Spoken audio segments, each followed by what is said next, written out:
আসসালামু আলাইকুম ভিউয়ার্স, নতুন আরো একটা সিরিজে স্বাগতম। এই সিরিজে আমার প্ল্যান হচ্ছে পুরো ইন্ডিয়ার যে পাহাড়ি অঞ্চলগুলো আছে, আমি যতটুকু পারি পাহাড়ি অঞ্চলগুলো ঘুরে দেখবো। এর মধ্যে আমাদের মিজোরাম, ত্রিপুরা, মণিপুর, নাগাল্যান্ড, অরুণাচল প্রদেশেও চেষ্টা করব ঘোরার জন্য। তারপরে আসাম অ্যান্ড দেন কাশ্মীর, এবং যদি পারি হিমাচল প্রদেশও। তো এই সিরিজে আপনারা ইন্ডিয়ার একটা অন্যরকম দৃশ্য দেখতে পাবেন, যেটা হয়তো অন্য কোথাও দেখতে পারেন না। এখানকার কালচার, সাথে সাথে এদের সাথে মুসলিমদের যে কানেকশনটা, এগুলো আমি দেখার চেষ্টা করব। তো চলেন শুরু করা যায়।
তো ভিউয়ার্স, এসে পড়েছি হইতেছে আপনার আখাউড়া জংশনে।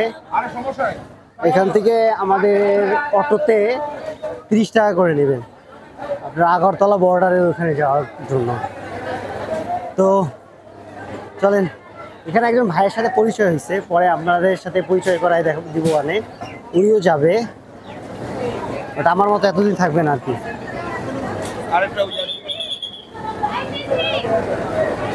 এখানে ব্যাগ দেখছেন,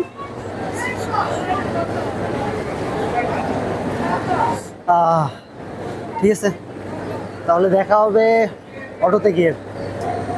এখন থেকে যারা ট্রেনে যাবেন তাদেরকে 25 তারিখের পর থেকে যারা অ্যাকাউন্ট খুলছেন তাদের সবাইকে তাদের ন্যাশনাল আইডি দিয়ে আবার নতুন করে অ্যাকাউন্ট খোলা লাগবে।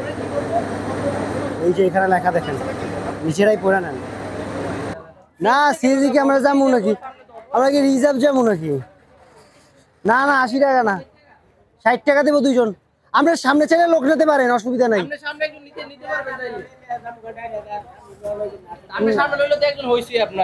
তাহলে তো আপনার 90 হয়ে যাবে। না থাক, আপনাকে 8-10টা বাড়াই দিব না, সমস্যা আছে, আপনি আসেন। তাহলে 70 টাকা দেবো।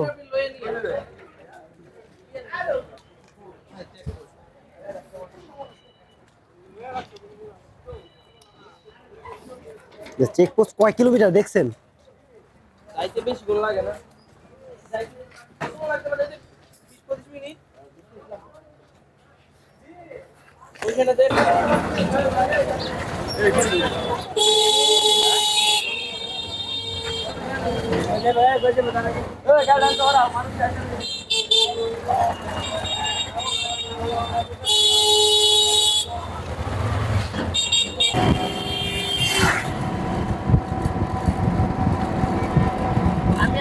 বাংলাদেশের ট্রেনে আপনার 10-20 মিনিট মিনিমাম ওয়েট করে আছে।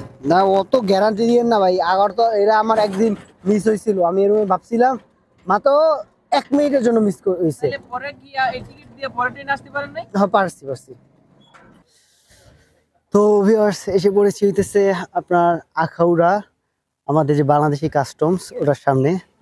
প্রথমে এখন এইখানে যে কাস্টমসের কার্যাবলী ওগুলো শেষ করে তারপর আমাদেরকে বর্ডার ক্রস করতে হবে। তো আমাদের আখাউড়া যে কাস্টম অফিসের সেটার কাজ শেষ হয়ে গেছে। এখন আমরা ইন্ডিয়ান ইমিগ্রেশনের ওদিকে যাব। আর বুঝলাম না এখন কোন দিকে যাওয়া উচিত। ও ভাই, যান কই? এ ভাই ও যান কই? ওদিক দিয়ে যাবেন? আমার সাথে আরেকজন ভাই পাইছি, এদিক দিয়ে যাবো। চলেন সোজাই যাই। ভিতর দিয়ে যান, এদিক দিয়ে তো রৌদ্র। আরে আবার ঘুরে যাওয়া লাগবে, ঘুরে তো ওইখান থেকে বের হওয়া লাগবে। আরে ওনারাও কথা বলতে ছিল, তারপর আমি বলি আপনি যাবেন কই, বললো আইজল, বলি ওই আমিও তো এই জায়গায় যাবো, ওয়েট আমার ওয়েট করেন। আমি কই ঠিক আছে আপনি আসতে থাকেন। পাসপোর্টের উপরে নাম্বার টাম্বার নিয়ে ডান। এখন চলেন বাংলাদেশের ইমিগ্রেশনে যাওয়া যাক। এখানে আমাদের আরেক ভাই ওয়েট করতে এসে পড়ছে, আসেন আসেন। বাংলাদেশ পুলিশ ইমিগ্রেশন ও এদিকে ঘাড় ব্যথা করতেছে। আমার বাংলাদেশ সাইডের ইমিগ্রেশন ডান, এখন ভারত ছেড়ে যেতে হবে। তার আগে একজনের জন্য ওয়েট করি, আমার পরের জন্য, আমার যে সাথে যে এতক্ষণ ছিল ওই ভাইয়ের সাথে।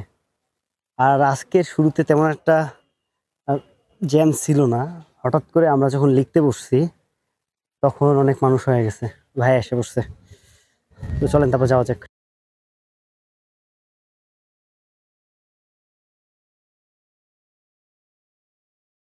তো ভিউয়ার্স অফিসে এসে পড়ছি ইন্ডিয়ায় অফিসিয়ালি, আর না পড়লে দেই কত রেট ভাই, রেট কত করে?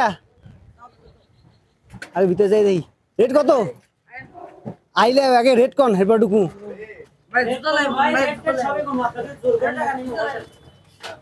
আগে বসে দিবেন, আপনাদের ভালো লাগলে দিবেন, নয়তো বাংলামো বলতে। আচ্ছা আমার কাছে মানে টাকা দিমু 30 টাকা না 30, এ ভাই 30 টাকা বেশি। বেশি না, রিস্কেতে যাইতেছে তুইবা কই ও হট করবা। ও হয়ে যাবে ভাই। আমি ভালো লাগবে না, আপনি কি ভাড়ায় যাবেন? না তাহলে তো হসপিটালে যান। আপনি আরেকটু সরেন।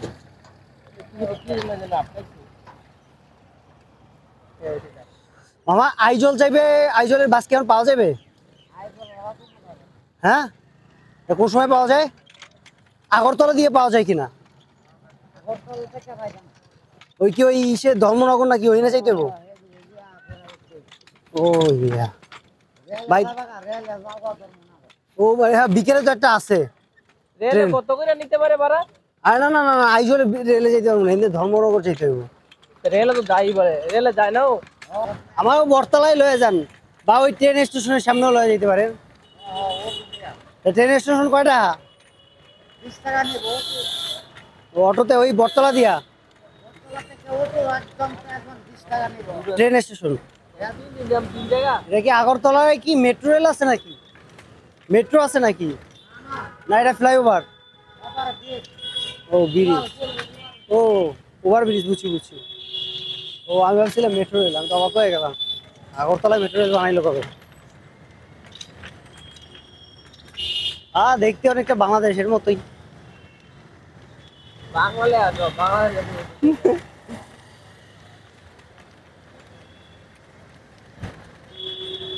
আগরতলার মধ্যে ফেমাস রাখুন রাজবাড়ি আর মিউজিয়াম আর ওই ইয়া। হ্যাঁ এরকমই কিছু কিছু। কি জানি নিকুঞ্জ না কি জানি একটা। হ্যাঁ ঊনকোটি। ওইটা যেমন আর পরের দিন যেমন আরেকটা। 3 দিনে ঘুরে ছুটি বেলা ভাই যাই কাটা ভাই দিয়া রাতে 2 মাস ঘুরে তোমার ফেরালে যাবে এক করবো। ভেরোফোন নিমু 3টা সিম নিমু না 2টা সিম নিমু সিম জিও না 3টা সিম নেওয়া লাগবে মনে হয়, 2টা বা মিনিমাম 2টা সিম আমি নিমু।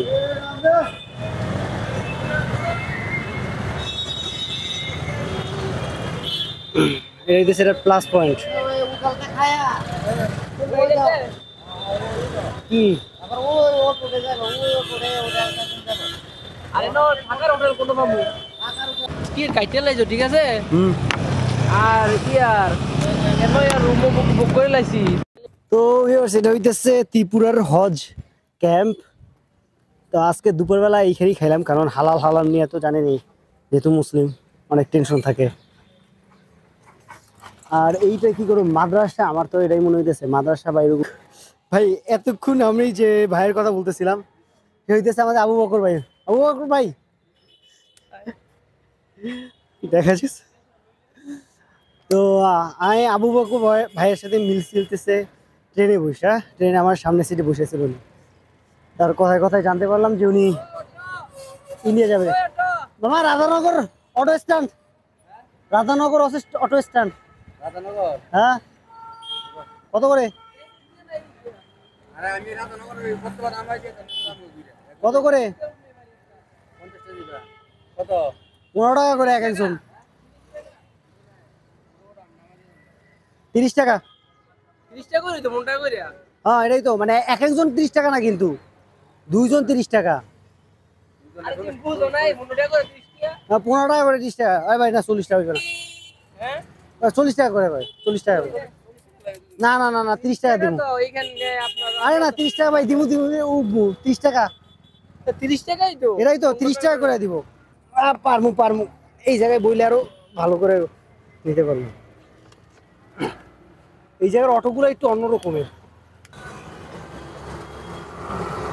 আরে কয়েক বছর পরে দেখবা আমাদের দিকে তোমার সব ডেভেলপ হয়ে গেছে।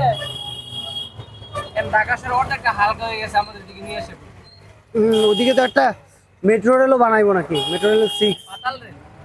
একটা বিষয় দেখাই, দেখেন এইখানে যে এগুলো ফ্লাইওভারের নিচে স্টিলগুলো দেওয়া।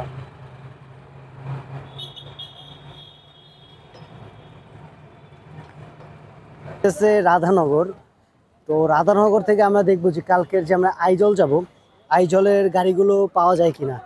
যদি আইজলের গাড়িগুলো পেলাম তো এখনই আইজল চলে যাব, কারণ আইজলে আমি শুনছি আগামীকালকে নাকি এখানে আন্দোলন চলবে। এই যে সমু, এখন দেখি কোনো গাড়ি আইজল যায় কিনা। তারপরে যদি যাই তো কথা বললাম, নাহলে আর কি করবো। অবশেষে এসে পড়ছি উজায়ন্তা প্যালেস। এখন আগে ভিতরটা দেখে নিই, এটার ইতিহাসটা কি এখনো জানি না, কিন্তু সামনে ক্ষুদিরাম বসুর একটা দেওয়া আছে আর কি, স্ট্যাচু। যাই হোক, এখন আগে ভিতরে যাই, তারপরে দেখি কি হয়। এতগুলো টাকা দেওয়ার ইচ্ছা নেই। তো ভিউয়ার্স, আমরা উজায়ন্ত প্লেস ওরা ঘুরতে আসছিলাম, কিন্তু বাংলাদেশি বা ফরেনারদের জন্য এক একজনের 250 টাকা করে, যার কারণে আর এটা ঘুরলাম না। তো এখন ভাই আগরতলাতেই থাকবে, আর আমি এখান থেকে চলে যাব আগরতলা রেল স্টেশনে। রেল স্টেশন থেকে আপনার কি বলে জায়গার নাম, আইজলের উদ্দেশ্যে যে ট্রেন, যদিও আইজলের উদ্দেশ্যে নাই, মাঝখানে 8টা জায়গায় থামতে হবে, ওখান থেকে আইজল যেতে হবে আর কি। তো ভাইকে এখন বিদায় জানানোর সময় হয়েছে, আবার কবে না কবে দেখা হয় ভাই। মনে হয় না দেখা হইব, কারণ আমি যদি চলে যাই। ভাই ইউএসএ যাওয়ার জন্য চেষ্টা করতেছে, দোয়া করেন যেন হয়ে যায়। তো ঠিক আছে ভাই, ঠিক আছে আসি ভাই। ভাই। আপনার এমপি তো আপনাকে লক দিয়ে রাখছি। হ্যাঁ হ্যাঁ হ্যাঁ। আর বাংলাদেশের নাম্বারটা কি আমাকে? ও হ্যাঁ অবশ্যই দিতেছি। এ মামা যান যান যান। আঙ্কেল দেখে দেখে। ওকে ডান ডান।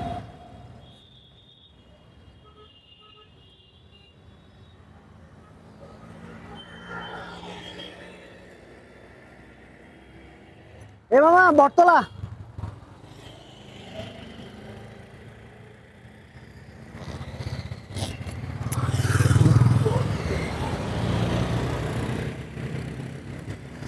মামা বটতলা হচ্ছে আগরতলার কোন একটা বই বাজার বলা যায়, বলতে পারেন যে ঢাকা শহরের বাংলা বাজার যেমন, এটা তেমন। আর এইখানে কোনো একটা বালিকা বিশ্ববিদ্যালয়, এটা ভিডিও করা উচিত না। আর আমি এখন ওই সামনে গিয়ে ওখান থেকে আমাকে যেতে হবে বটতলার উদ্দেশ্যে। বটতলা দিয়ে আমি যাব হইতেছে আপনার যে রেল স্টেশন আছে, রেল স্টেশনের ওইখানে গিয়ে মানুষদেরকে জিজ্ঞাসা করতে হবে কত করে নেয় আপনার বটতলা থেকে রেল স্টেশন পর্যন্ত। আমার ইচ্ছা ছিল এদিকে ড্রোন উড়ানোর, বাট উড়াইলে পিটানি টিটানি খাইতে পারি, যার কারণে দরকার নেই ভাই। আমি এখন ইসের দিকে যাওয়া শুরু করি।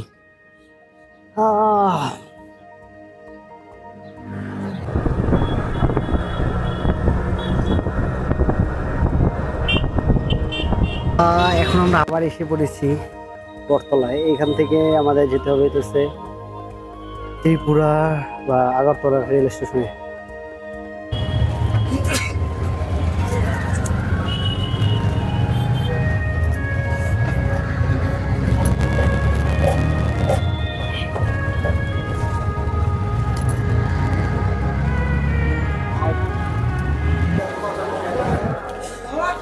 ভিউয়ার্স আমাকে ট্রেন টিকিট দিয়ে দিচ্ছে নিচে 35। এখন আমি জানি না যে এই ট্রেনটা কোথায় আসবে, মানে এখানে লেখা হইতেছে যদি দেখেন 15:52, বাট আপনাদের যদি আমি দেখাই 16:30, what is the time now? 13:44, I will 15:50 তো অলরেডি 15:54 হয়ে গেছে। যদি দেখাই আপনাদেরকে বুঝলাম। ভারতের একটা জিনিস আমার খুব দারুণ লাগছে, আপনি দেখেন ওরা প্রায় 140 কিলোমিটারের মতো, আমার কাছে অনলি 35 টাকা নিচ্ছে। আর থিঙ্কিং এখানে যদি বাংলাদেশ হয়তো 100%, 100-তে 100%, এইখানে আপনার মিনিমাম 150 টাকা তো নিতই। ইন্ডিয়ার ট্রেনই সো চিপ ম্যান। ধর্মনগরের গাড়িগুলো কই আসবে দাদা? ধর্মনগরের গাড়িগুলো এই কোনখানে ছিড়াবো? কিছুই তো লেখা নাই, আমি তো আগামাথা কিচ্ছু বুঝতেছি না ভাই। আঙ্কেল আমার কি বলতে পারবে এই ট্রেনটা কোনখানে দাঁড়াবে? ধর্মনগর? হ্যাঁ ধর্মনগর ওই পারে দাঁড়ায় আছে নাকি? হাই হাই কি বলেন, আমার ট্রেন নাকি দাঁড়ায় আছে? ভাই আমার রাইখা চলে যাস না, 35 টাকা। ও আন্টি আমি 1 নম্বরে 2 নম্বরে শুনে ও ধর্মনগর ওই পাশেটা যাবে। ভাই রে ভাই এদের জংশন দেখছেন? ও ইয়া ট্রেন স্টেশনটা ভালোই বড় ভাই। কিন্তু ভাই এই ব্যাগ টানতে টানতে আমার অবস্থা পটেটো হয়ে গেছে।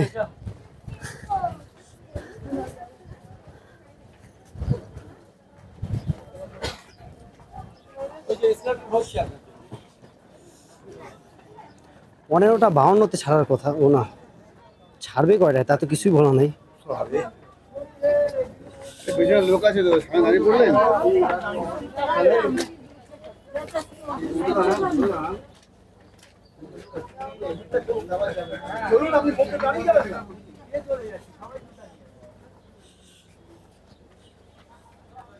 এখানে বাংলাগুলো কেমন জানি একটা অন্যরকম টান আছে। টিকিট তো কাটছিলাম ধর্মনগর, এটা না? ওকে উঠে বসবো কোথায় তাও তো জানি না।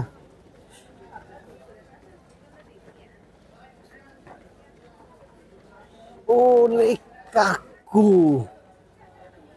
আল্লাহ জানেন কোন জায়গায় যাব। লেখছে 11 অর্ডিনারি, কিচ্ছু বুঝতেছি না। সবাই তো বলতেছে ধর্মনগর।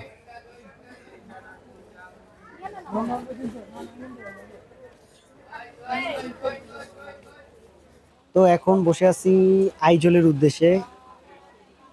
এখান থেকে যাব ধর্মনগর। ধর্মনগর আমি তো একটু আগে দেখাইছিলাম, নিচে হইতেছে 35 টাকা করে বা রুপি। বাংলাদেশি এনাফ আপনার 35 ধরেন 40 বা 45 টাকার মতো হবে। আর অনেকের সাথে কথা বললাম, তো কথা বলে যেটা জানলাম সেটা হচ্ছে আপনার আজকের আর কোনো আইজলের সমু বা অটো পাবো না। এখন দেখি কি হয়।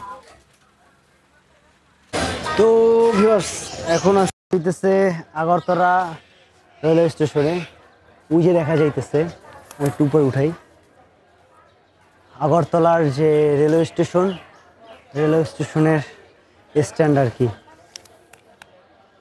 এখান থেকে আপনার ট্রেন ছাড়বে হইতেছে 6টার দিকে, আর এখন বাজে হইতেছে 4টা 41। তার মানে আরও 1 ঘন্টা 20 মিনিট আমাকে ওয়েট করতে হবে। এই হচ্ছে আমাদের পুরো ট্রেন।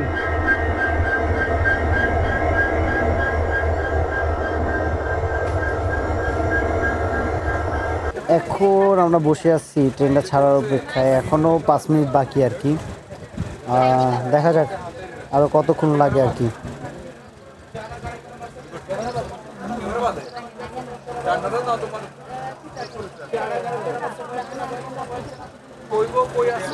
আমি লোকাল যে টিকিটটা ওটা নিচ্ছি, ওটা 35 টাকা নিচ্ছে। আমি তাই একটু অবাক হলাম, যে কারণ আমি তো ভাবছিলাম এগুলো আরও বেশি নেওয়ার কথা, এত কম নিল কেন। তো পরে বুঝলাম যে এটা লোকাল, কিন্তু আমি চাইছিলাম স্লিপারটা নেওয়ার জন্য। যাই হোক, নিয়ে ফেলছি। তো আজকে একটু কষ্ট করে যাই। অবস্থা কিন্তু এখানে খুবই ভালো, খারাপ পুরো গ্যাদারিং অবস্থা একটা। যদিও যদি আপনি বাংলাদেশের কথা ধরেন তাহলে এইটাই আপনার সেকেন্ড ক্লাস, কিন্তু এইদিকে যদি ধরেন তাহলে এটা হইতেছে একেবারে নিচু যে লেভেল, ওই নিচু লেভেলটা হইতেছে এইটা।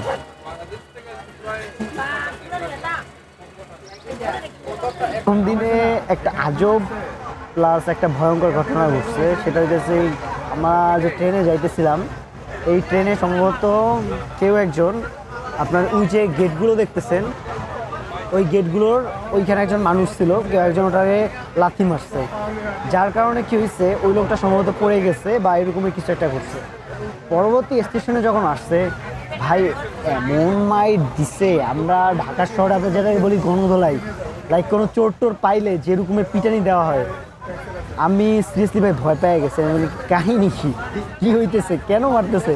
আমি শুরুতে ভাবছিলাম কালকে, যেহেতু মানে আমি আজকের আসছি, আজকের হচ্ছে 1 মার্চ, যেহেতু আগামীকাল 2রা মার্চ, 2রা মার্চে আপনার এখানে একটা পলিটিক্যাল অ্যানাউন্সমেন্ট আছে, যে পলিটিক্যাল যে এতদিন নির্বাচন হয়েছে না, ওই নির্বাচনের একটা অ্যানাউন্সমেন্ট হবে। ওই অ্যানাউন্সমেন্টের আমি ভাবছি যে কেউ মনে হয় কেউ এক দল, সে মনে হয় সেই দল, সে মনে হয় সেই দল, এই কারণে পিটাইতেছে। আর আরেকটা বিষয় হইতেছে আপনার ত্রিপুরা এদিকে আপনি তো আপনারা হয়তো জানেন মুসলমান হেটার একটু বেশি আছে। কিছুদিন আগে মুসলমান এক মারছিল, যার কারণে আমি এই কারণে আরেকটু বেশি ঘাবড়ায় গেছি যে কি না কি করে, আমারে আবার কি করে। ভাই আমি তো মুসলিম, ভাই আমারে ভাই তুমি মুসলিম, তোমার ধরে পিটামো আর কি। যাই হোক, এই ভয়ে ভাই আমি যে ভয় পাইছি, প্রথম দিনই ভয়ঙ্কর একটা ভয় পাইছি। আশা করি এরকমের ঘটনা যেন না ঘটে। যখন যাই হোক, কেমন একটা জায়গা, সুন্দর একটা জায়গা দেখা যাইতেছে। I don't know what is this. জায়গাটা খারাপ না, সম্ভবত এটা কোনো একটা আপনার ইটের বাটা, আমরা যেটার বাটা বলি, ইট বানায় ওগুলো। তো ভিউয়ার্স, আমি এই প্রথম কোনো একটা টানেলের ভিতর দিয়ে যাইতেছিলাম, যদিও টানেলটা শেষ হয়ে গেছে আর কি। এখন প্রায় আমরা ইতিমধ্যে 1 ঘন্টা পাড়ায় ফেলছি। ট্রেনটা লোকালই বলতে পারেন, কিন্তু এখানে আপনার একটা জিনিস আমি এই পর্যায়ে সবাইকে সাজেস্ট করবো যে আপনারা যতটুকু পারবেন যে লোকালের একেবারে লোকাল যেটা আছে ওটা যতটুকু অ্যাভয়েড করার জন্য, এটা কিছুটা সেফ না। আর এই হইতেছে আমরা যে ট্রেনে যাইতেছি, ট্রেনের পুরোটুকু অবস্থা আর কি। এমনিতে আপনি যদি ধরেন বাংলাদেশে লোকাল ট্রেনের কথা, কিছুটা লোকাল ট্রেনের মতো, বাট আপনি যদি অন্যদিকে চিন্তা করেন তাহলে সেটা আবার একটু অন্যরকম।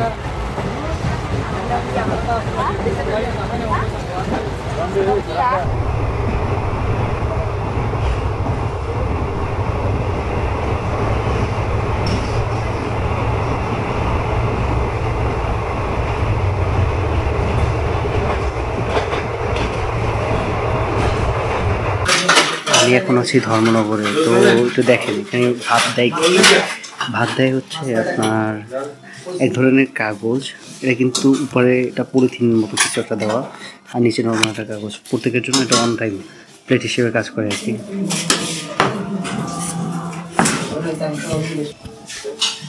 এটা হইতেছে বুঝতেছি না, বললো সয়াবিন আর মিষ্টি লাউ কিছু একটা দিয়ে বানাইছে। এটা বেবি মিষ্টি লাউ, এটা হচ্ছে সয়াবিন। এখানে হচ্ছে আপনার ডাল, এটার ভিতরে মিষ্টি লাগছিলাম। তাদের খাবারগুলোতে কেমন জানি একটা অন্য রকমের ঘ্রাণ আসতেছে, যেটা আমি নর্মালি আমাদের ঢাকার কোনো খাবারে পাই নাই আর কি কখনো।